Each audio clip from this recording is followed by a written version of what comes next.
Karthi Revathi serial சூப்பரான promo வந்திருக்கு. நம்ம அதை பற்றி தான் இந்த வீடியோக்குள்ளே நம்ம பார்க்க போகிறோம். நம்ம வீடியோ சேனலுக்கு யாரெல்லாம் சப்ஸ்கிரைப் பண்ணலையோ அவங்களாம் சப்ஸ்கிரைப் பண்ணிக்கிடுங்க. பக்கத்தில் உள்ள பெல் பட்டனை கிளிக் பண்ணுங்கள். வாங்க வீடியோக்குள்ளே போகலாம்.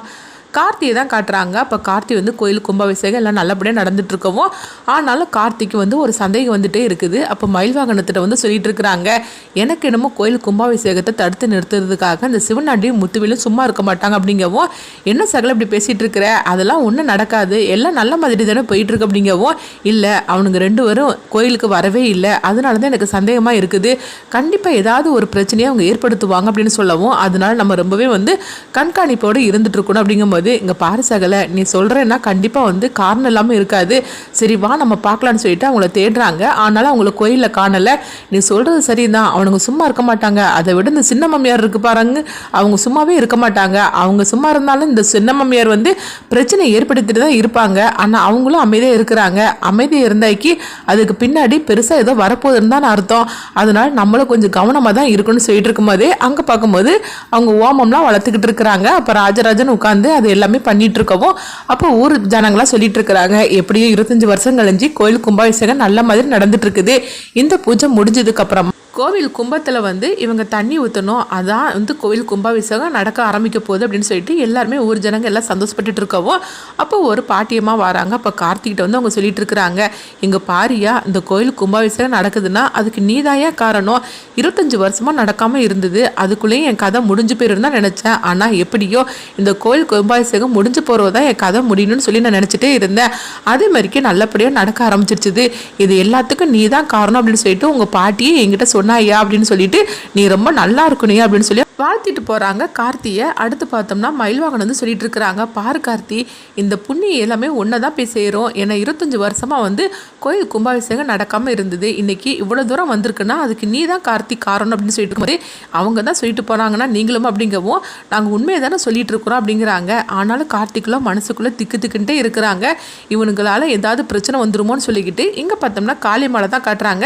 அப்போ காளிமால் அவங்க ஒரு விஷயத்த சொன்னாங்களா, அதே மாதிரிக்கு முத்துவேல் பார்த்தோம்னா அந்த ஆளை அழைச்சிட்டு வராங்க. அப்போ வாசன்முகம் உனக்காக தான் வெயிட் பண்ணிட்டு இருக்கிற அப்படிங்கவும், சொல்லுங்கம்மா என்ன பண்ணணும் அப்படின்னு சொல்லி கேட்டுட்டு இருக்கும்போது அவங்க பார்த்தோம்னா வேட்டு வைக்கிற ஆளாக இருக்கிறாங்க. அப்போ கிணறு தோண்ட போகிறேன், அதுக்கு பின்னாடி பாறையாக இருந்துட்டு இருக்குது, அதுக்காக தான் இது தேவைப்படுது அப்படின்னு சொல்லவும், அப்படியா சொல்லுங்க நானே வச்சுட்டு போகிறேன் அப்படின்னு சொல்லும் போது, ஐயோ என்னது இவனே வச்சுட்டு போக போகிறான் அப்படின்னு சொல்லிட்டு காளிமால் சிவனாண்டி முத்துவேல் 3 பேருமே அவங்க அதிர்ச்சி அடைகிறாங்க. அப்போ அவங்க சொல்லிட்டு இருக்கிறாங்க, நீ ஒன்றும் வைக்க வேண்டாம், அது எப்படி வைக்கணும், எப்படி ஆஃப் பண்ணணும், எப்படி ஆன் பண்ணணும் மட்டும் நீ சொல்லிட்டு போ, நாங்களே வச்சுக்கிடுவோம், ஏன்னா நாளைக்கு தான் நாங்கள் வைக்க போகிறோம் அப்படிங்கவும், உடனே சண்முகம் சொல்லிட்டு இருக்கிறாங்க, என்னம்மா சொல்லிட்டு இருக்கிறீங்க, நாளைக்கு தானே வைக்க போகிறீங்க, அப்போ நாளைக்கே நான் வார அப்படிங்கும்போது, ஐயோ இது என்னது இவன் இப்படி சொல்லிட்டு இருக்கான் அப்படின்னு, இங்கே பாரு சண்முகம், நீ எங்கிட்ட கொடுத்துட்டு போயிரு, எப்படி யூஸ் பண்ணணும்னு மட்டும் சொல்லிடு, நாங்கள் அதை பண்ணிக்கிடுது அப்படிங்கும்போது, இங்கே பாருங்கம்மா நீங்கள் நினைக்கிற மாதிரிக்கு இல்லை, இது ரொம்பவே ஆபத்தானது, அதனால் நான் கூட இருந்து நான் எல்லாம் செஞ்சுட்டு போகிறேன், நீங்கள் இதெல்லாம் பண்ணினீங்கன்னா ஏதாவது தப்பாயிடுச்சுன்னா அப்புறமா ரொம்ப அசம்பாவிதமாக ஆயிரும்,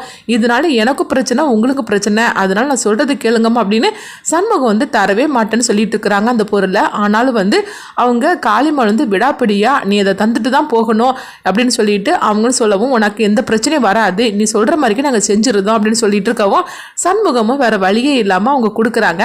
அடுத்ததாக பார்த்தோம்னா அதை இந்த டைமுக்கு செட் பண்ணிட்டு போ அப்படின்னு சொல்லவும், 2 அணம் வேணும் அப்படிங்கிறாங்க. உடனே சண்முகமும் 2 அணத்தையும் அவங்க செட் பண்ணி கொடுக்குறாங்க. செட் பண்ணி கொடுத்ததுக்கு அப்புறமா இங்கே பாருங்கம்மா ரொம்ப ஜாக்கிரதையாக இருக்கணும், எனக்கு பயமாக இருக்குமா அப்படிங்கும்போது, நீ பயப்படாத சண்முகம் அப்படின்னு சொல்லிட்டு உடனே சண்முகத்துக்கு ஒரு கெட்டு நிறைய பணத்தை கொடுக்குறாங்க. என்னம்மா இவ்வளோ பணம் தாரீங்க அப்படிங்கும்போது, உன் தங்கச்சிக்கு கல்யாணம்னு சொல்லிட்டு இருந்தீங்களா, அதனால வச்சுக்கோ அப்படின்னு சொல்லவும், சரி இப்போ என்ன அவசரமா எங்கே கிளம்புற அப்படின்னு சொல்லி கேட்டுட்டு இருக்கவும், என்னம்மா அப்படி கேட்டுட்றீங்க, நம்ம கோயிலில் கும்பாபிஷேகம் நடக்குதுல்ல, அங்கே தான் நான் போக போகிறேன் அப்படின்னு சொல்லவும், அப்படியா சரி சரி போப்பா அப்படின்னு சொல்லவும், உடனே சண்முகம் அங்கேருந்து கிளம்புறாங்க. அப்போ காளிமால் சொல்லிட்டு இருக்கிறாங்க, உண்மையை சொல்ல போனால் இவனும் அங்கே இருக்கிறது நல்லது தான், ஏன்னா நாளைக்கு நம்ம இந்த பொருளை வைக்கும் போது சப்போஸ் எல்லாமே வெடிச்சிச்சுன்னா இவனுடைய கதையை முடிஞ்சு போயிடும், அதுக்கப்புறமா நம்மளுக்கு எந்த வித ஆதாரமும் இல்லாமல் போயிடும் அப்படின்னு சொல்லிட்டு இருக்கவும், அதனால அதுவும் நல்லது தான், இவன் கோவில் கும்பாபிஷேகத்தை போகட்டும்னு சொல்லிட்டு சந்தோஷப்பட்டுட்டு இருக்கிறாங்க. அடுத்தது இங்கே பார்த்தோம்னா கார்த்தி தான் காட்டுறாங்க. அப்போ அவங்க ஃபோன் பேசிட்டு இருக்கும்போது ஒரு அம்மா அங்கே வராங்க, என் குழந்தைய கொஞ்சம் வச்சுப்பீங்களா, பூஜை பொருள்லாம் நான் வாங்கிட்டு வந்துடுது அப்படின்னு சொல்லவும், உடனே கார்த்தியும் சரி அப்படிங்கிறாங்க. அப்போ அந்த குழந்தைய கார்த்தி வச்சுட்டு இருக்கும்போது உடனே ரேவதி பார்க்குறாங்க. பார்த்ததுமே அவங்க பக்கத்தில் வராங்க. யார் குழந்தை அப்படின்னு சொல்லி கேட்டுட்டு இருக்கோம். இப்போ கார்த்தி வந்து சொல்லிட்டு இருக்கிறாங்க, அவங்க ஒரு அம்மா வந்து இந்த குழந்தைய தந்துட்டு போனாங்க, பூஜை பொருள் வாங்க போறாங்களா, அதனால தான் அந்த குழந்தைய வச்சிருக்கிற அப்படிங்கவோ. அப்படியே அந்த குழந்தைய பார்க்க எவ்வளோ அழகா இருக்குது, நம்ம அந்த குழந்தையோட செல்ஃபி எடுத்துக்கலாமா அப்படிங்கும்போது அதெல்லாம் ஒன்றும் வேண்டாம், அவங்க அம்மா பார்த்தாக்கி ஏதாவது தப்பா நினைக்க போறாங்க அப்படிங்கவோ. அதெல்லாம் நான் சொல்லிக்கிட்டது அப்படின்னு சொல்லிட்டு அவங்க அந்த குழந்தையோட செல்ஃபி எடுத்துட்டு இருக்கிறாங்க. அப்போ வந்து பாட்டி பார்க்குறாங்க. பாட்டி பார்த்ததுமே என்னது குழந்தைய வச்சுக்கிட்டு அவங்க 3 பேரும் வந்து ஃபோட்டோ எடுத்துட்டு இருக்கிறாங்க அப்படின்னு சொல்லிட்டு பாட்டி பக்கத்தில் வரவும் அப்போ அந்த அம்மா வந்து அந்த குழந்தைய வாங்கிட்டு போகிறாங்க. ரொம்ப தேங்க்ஸுங்க அப்படிங்கும்போது பரவாயில்லாம அப்படிங்கிறாங்க.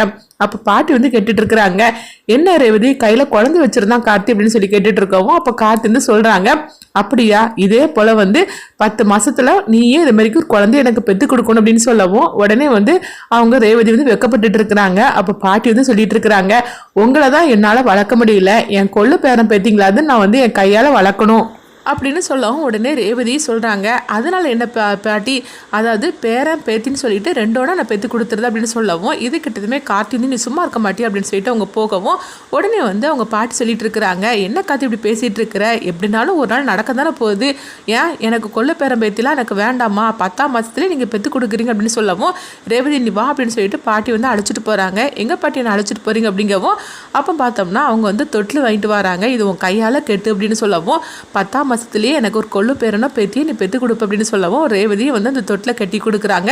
அப்போ ரேவதி வந்து சொல்லிட்டு இருக்கிறாங்க, இங்கே பாருங்க பாட்டி, அத்தையோட பழகிற பழக்கம் தான் எனக்கு இல்லாமல் போச்சுது, அதாவது கார்த்தியோட அம்மான்னு தான் எனக்கு தெரியுமே தவிர ஆனால் அவங்க தான் வந்து என்னோடய அத்தைங்கிறது எனக்கு தெரியாமல் போச்சுது, அவங்களோட நான் பழகவே இல்லை, உண்மையிலே எனக்கு வந்து அவங்களே தான் எனக்கு வந்து குழந்தையா பிறக்கணும்னு சொல்லி நான் ஆசைப்படுறேன் அப்படிங்கவும் கண்டிப்பாக நடக்குமோ அப்படின்னு சொல்லிட்டு இருக்கிறாங்க. அடுத்ததுங்க பார்த்தோம்னா காளிமால் வந்து கார்த்திக்கு ஃபோன் பண்ணுறாங்க. அப்போ அதுக்கு முன்னாடியே மாலை வாங்கிட்டு வர சொல்லவும் அந்த மாலையில் வந்து அந்த பொருளை வச்சுருந்தாங்க, இன்னொரு பொருளை பேக்கில் வைக்கவும் இந்த மாலையை வந்து அங்கே ராஜராஜன் வந்து உட்காந்துட்டு எல்லா பூஜையும் பண்ணிட்டு இருப்பாங்களா அந்த தாம்பாளத்தில் இதை வச்சுருங்க அப்படிங்கவும் சிவனாண்டியும் அது மாதிரி கொண்டு வச்சிருந்தாங்க.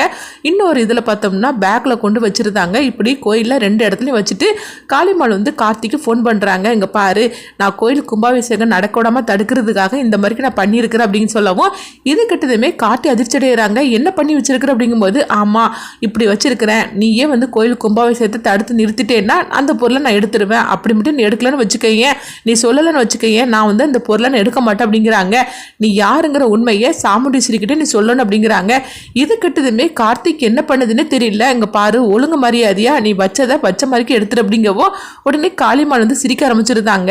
என்ன நீ சொல்லிட்டேன்னா நான் கேட்டுருவேனா என்ன, நான் சொல்றதா நீ கேட்டு நடக்கணும், ஏன்னா இப்போ உன் பிடி என் கையில இருக்குது, அதனால கோயில் கும்பாபிஷேகத்துல இந்த மாதிரி அசம்பாவிதம்னா நடக்காம தடுக்கணும்னா நான் என்ன சொல்றேனோ அதை நீ கேட்டு நடக்கணும் அப்படிங்கிறாங்க. இதனால வந்து கார்த்திக்கு ரொம்பவே பதட்டமாயிருந்தாங்க. இன்னொரு பக்கம் பார்த்தோம்னா இவனை இதோட விட்டுறக்கூடாதுன்னு சொல்லிட்டு அவங்க ரேவதியை தூக்கிட வேண்டியதா அப்படின்னு காளிமால் அடுத்ததான் ஒரு திட்டத்தை போட்டு கொடுக்குறாங்க. அதுபடி பார்க்கும்போது ரேவதி அங்கே நின்று ஃபோன் பேசிட்டு இருக்கவும் அப்போ ரேவதியும் தூக்கிடுறாங்க. அடுத்தது காளிமால் வந்து கார்த்திக்கு ஃபோன் பண்ணுறாங்க, இந்த மாதிரிக்கு ரேவதியும் நான் தூக்கியாச்சு அப்படிங்கவும் இது கிட்டதுமே கார்த்திக்கும் அடுத்ததான் ஒன்று என்ன பண்ணதுக்குன்னு புரியல, இது என்னது பிரச்சனைக்கு மேலே பிரச்சனை கொடுத்துட்டு இருக்கு அப்படிங்கும் போதே அப்போ மயில் வாகனம் வந்துருந்தாங்க. கார்த்தி என்னாச்சு அப்படிங்கும்போது நான் சந்தேகப்பட்டது எல்லாமே சரியா போச்சுது, இந்த கோயில் கும்பாபிஷேகத்தை நடக்கூடமோ தடுக்கிறதுக்காக அந்த காளிமா இந்த மாதிரிலாம் பண்ணியிருக்கிறோம் அப்படிங்கிறாங்க. என்ன கார்த்தி நீ சொன்ன மாதிரிக்கு சரியா போச்சுது, இவனுக்கு 2 பேரும் எங்க அப்படின்னு சொல்லிட்டு இருக்கும் போது அப்ப சிவனாண்டியும் முத்துவேலுமா அங்கேயே சுத்திக்கிட்டு இருக்கிறாங்க. அங்க சுத்திட்டு இருக்கானுங்க, இப்ப என்ன பண்ணதுக்கு தெரியல அப்படிங்கிறாங்க. கார்த்தி எடுத்தது என்ன பண்ண போறாங்கன்னு சொல்லி நம்மள வெயிட் பண்ணி பார்க்கலாம்.